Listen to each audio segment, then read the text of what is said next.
ಏನು ಕೃಷ್ಣ ಬಲರಾಮ ಅವರನ್ನು ಜೋಡಿಯಾಗಿ ರಥೋತ್ಸವ ಆಯೋಜನೆ ಮಾಡ್ತಾರೆ. ಇದು 40ನೇ ವರ್ಷದನ್ನು ಇವತ್ತು ಆಚರಣೆ ಮಾಡ್ತಕ್ಕಂಥ ಒಂದು ವಾರ್ಷಿಕೋತ್ಸವ ಬಹಳ ಸಂಭ್ರಮದಿಂದ ಆಚರಣೆ ಆಯಿತು.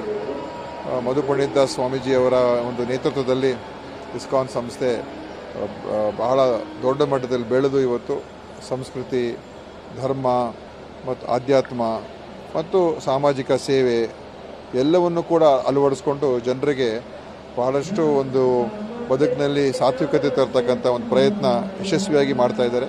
ಇವತ್ತು ಕೂಡ ಸಾವಿರಾರು ಸಂಖ್ಯೆ ಭಕ್ತಾದಿಗಳು ಬಂದು ಈ ರಥೋತ್ಸವದಲ್ಲಿ ಭಾಗಿಯಾಗಿದ್ದಾರೆ. ನನ್ನನ್ನು ಕೂಡ ಕರೆಸಿದರು. ಭಾಳ ಸಂತೋಷ, ನಾವೆಲ್ಲ ಭಾಗಿಯಾಗಿದ್ದೀವಿ. ಇಲ್ಲ, ಇನ್ನು ನೋಡೋಣ. ಈಗ ಅದು ಯಾವ ಥರ ಆಗಿದೆ ನಾನು ಪರಿಶೀಲನೆ ಮಾಡ್ತಾ ಇದ್ದೀನಿ, ಹೇಗೆ ಉಪಯೋಗ ಆಗ್ತಾ ಇದೆ ಅಂತ. ಅದನ್ನು ವಿಸ್ತರಣೆ ಮಾಡ್ತಕ್ಕ ಚೆನ್ನಾಗಿ ಅದನ್ನು ಜನ ಉಪಯೋಗ ಮಾಡ್ತಾ ಇದ್ದರೆ ಅದನ್ನು ವಿಸ್ತರಣೆ ಮಾಡೋದು ಕೂಡ ಯೋಚನೆ ಮಾಡ್ತೀನಿ. ಮುಂದಿನ ವಾರ ಅದರ ಬಗ್ಗೆ ನಾನು ಚರ್ಚೆ ಮಾಡ್ತಾ ಇದ್ದೀನಿ.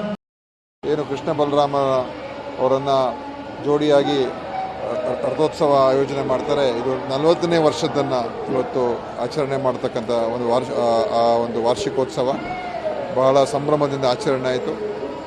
ಮಧುಪಂಡಿತ ಸ್ವಾಮೀಜಿಯವರ ಒಂದು ನೇತೃತ್ವದಲ್ಲಿ ಇಸ್ಕಾನ್ ಸಂಸ್ಥೆ ಬಹಳ ದೊಡ್ಡ ಮಟ್ಟದಲ್ಲಿ ಬೆಳೆದು ಇವತ್ತು ಸಂಸ್ಕೃತಿ, ಧರ್ಮ ಮತ್ತು ಆಧ್ಯಾತ್ಮ ಮತ್ತು ಸಾಮಾಜಿಕ ಸೇವೆ ಎಲ್ಲವನ್ನು ಕೂಡ ಅಳವಡಿಸ್ಕೊಂಡು ಜನರಿಗೆ ಬಹಳಷ್ಟು ಒಂದು ಬದುಕಿನಲ್ಲಿ ಸಾತ್ವಿಕತೆ ತರ್ತಕ್ಕಂಥ ಒಂದು ಪ್ರಯತ್ನ ಯಶಸ್ವಿಯಾಗಿ ಮಾಡ್ತಾ ಇದ್ದಾರೆ.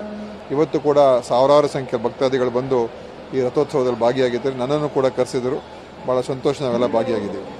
ಇಲ್ಲ, ಇನ್ನು ನೋಡೋಣ. ಈಗ ಅದು ಯಾವ ಥರ ಆಗಿದೆ ನಾನು ಪರಿಶೀಲನೆ ಮಾಡ್ತಾ ಇದ್ದೀನಿ, ಹೇಗೆ ಉಪಯೋಗ ಆಗ್ತಾ ಇದೆ ಅಂತ. ಅದನ್ನು ವಿಸ್ತರಣೆ ಮಾಡ್ತಕ್ಕ ಚೆನ್ನಾಗಿ ಅದನ್ನು ಜನ ಉಪಯೋಗ ಮಾಡ್ತಾ ಇದ್ದರೆ ಅದನ್ನು ವಿಸ್ತರಣೆ ಮಾಡೋದು ಕೂಡ ಯೋಚನೆ ಮಾಡ್ತೀನಿ. ಮುಂದಿನ ವಾರ ಅದರ ಬಗ್ಗೆ ನಾನು ಚರ್ಚೆ ಮಾಡ್ತಾ ಇದ್ದೀನಿ. ಏನು ಕೃಷ್ಣ ಬಲರಾಮ ಅವರನ್ನು ಜೋಡಿಯಾಗಿ ರಥೋತ್ಸವ ಆಯೋಜನೆ ಮಾಡ್ತಾರೆ. ಇದು 40ನೇ ವರ್ಷದನ್ನು ಇವತ್ತು ಆಚರಣೆ ಮಾಡ್ತಕ್ಕಂಥ ಒಂದು ವಾರ್ಷಿಕೋತ್ಸವ ಬಹಳ ಸಂಭ್ರಮದಿಂದ ಆಚರಣೆ ಆಯಿತು. ಮಧುಪಂಡಿತ ಸ್ವಾಮೀಜಿಯವರ ಒಂದು ನೇತೃತ್ವದಲ್ಲಿ ಇಸ್ಕಾನ್ ಸಂಸ್ಥೆ ಬಹಳ ದೊಡ್ಡ ಮಟ್ಟದಲ್ಲಿ ಬೆಳೆದು ಇವತ್ತು ಸಂಸ್ಕೃತಿ, ಧರ್ಮ ಮತ್ತು ಆಧ್ಯಾತ್ಮ ಮತ್ತು ಸಾಮಾಜಿಕ ಸೇವೆ ಎಲ್ಲವನ್ನು ಕೂಡ ಅಳವಡಿಸ್ಕೊಂಡು ಜನರಿಗೆ ಬಹಳಷ್ಟು ಒಂದು ಬದುಕಿನಲ್ಲಿ ಸಾತ್ವಿಕತೆ ತರ್ತಕ್ಕಂಥ ಒಂದು ಪ್ರಯತ್ನ ಯಶಸ್ವಿಯಾಗಿ ಮಾಡ್ತಾ ಇದ್ದಾರೆ. ಇವತ್ತು ಕೂಡ ಸಾವಿರಾರು ಸಂಖ್ಯೆ ಭಕ್ತಾದಿಗಳು ಬಂದು ಈ ರಥೋತ್ಸವದಲ್ಲಿ ಭಾಗಿಯಾಗಿದ್ದಾರೆ. ನನ್ನನ್ನು ಕೂಡ ಕರೆಸಿದರು. ಭಾಳ ಸಂತೋಷ, ನಾವೆಲ್ಲ ಭಾಗಿಯಾಗಿದ್ದೀವಿ. ಇಲ್ಲ, ಇನ್ನು ನೋಡೋಣ. ಈಗ ಅದು ಯಾವ ಥರ ಆಗಿದೆ ನಾನು ಪರಿಶೀಲನೆ ಮಾಡ್ತಾ ಇದ್ದೀನಿ, ಹೇಗೆ ಉಪಯೋಗ ಆಗ್ತಾ ಇದೆ ಅಂತ. ಅದನ್ನು ವಿಸ್ತರಣೆ ಮಾಡ್ತಕ್ಕ ಚೆನ್ನಾಗಿ ಅದನ್ನು ಜನ ಉಪಯೋಗ ಮಾಡ್ತಾ ಇದ್ದರೆ ಅದನ್ನು ವಿಸ್ತರಣೆ ಮಾಡೋದು ಕೂಡ ಯೋಚನೆ ಮಾಡ್ತೀನಿ. ಮುಂದಿನ ವಾರ ಅದರ ಬಗ್ಗೆ ನಾನು ಚರ್ಚೆ ಮಾಡ್ತಾ ಇದ್ದೀನಿ.